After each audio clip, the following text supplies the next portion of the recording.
ज्ञान, बुद्धि, विवेक और संगीत की देवी माता सरस्वती के पूजन का दिवस, जिसे बसंत पंचमी या सरस्वती पूजन कहा जाता है, प्रत्येक वर्ष माघ महीने की शुक्ल पक्ष की पंचमी तिथि पर मनाया जाता है। इस दिन के उत्सव के मुख्यतः दो कारण हैं। पहला, माता सरस्वती का जन्म दिवस और दूसरा, बसंत ऋतु की शुरुआत। इस दिन मुख्य रूप से माता सरस्वती की पूजा की जाती है।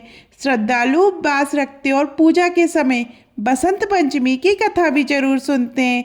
चलिए आपको सुनाते हैं बसंत पंचमी की व्रत कथा।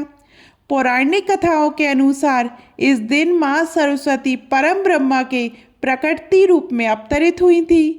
कथा के अनुसार एक दिन भगवान ब्रह्मा संसार का भ्रमण करने निकले तो उन्हें समस्त संसार उदास नजर आया। हर तरफ घोर शांति छाई हुई थी। ये देखकर ब्रह्मा जी को लगा कि संसार की रचना करते हुए शायद कोई कमी रह गई।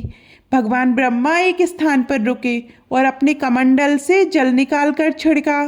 तब अलौकिक ज्योतिपुंज के साथ एक देवी प्रकट हुई। देवी के हाथ में वीणा और चेहरे पर अत्यंत ही तेज झलक रहा था। ये देवी माँ सरस्वती थी। उन्होंने ब्रह्मा जी को प्रणाम किया, जिसके उपरांत ब्रह्मा जी ने माता सरस्वती से कहा कि इस संसार में सभी लोग मूक हैं, ये आपसी संवाद नहीं कर सकते हैं।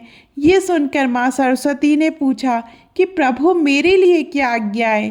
तब ब्रह्मा जी ने माँ सरस्वती से कहा कि वे अपनी वीणा से इन्हें ध्वनि प्रदान करें, जिससे इनके बीच संवाद हो सके और ये एक दूसरे की भावों को समझ सके। भगवान ब्रह्मा की आज्ञा का पालन करते हुए माँ सरस्वती ने समस्त संसार को वाणी प्रदान की, जिसके बाद से मनुष्य एक दूसरे के विचारों को समझने लगे। मान्यताओं के अनुसार बसंत पंचमी के दिन व्रत करने वाले भक्तों को ये कथा सुनने से माँ सरस्वती की असीम कृपा प्राप्त होती है और उन्हें जीवन में सफलता मिलती है। बसंत पंचमी को माता सरस्वती का जन्म दिवस माना जाता है। इस दिन सुबह ब्रह्म मुहूर्त में स्नान करने के बाद पीले वस्त्र धारण करना शुभ होता है।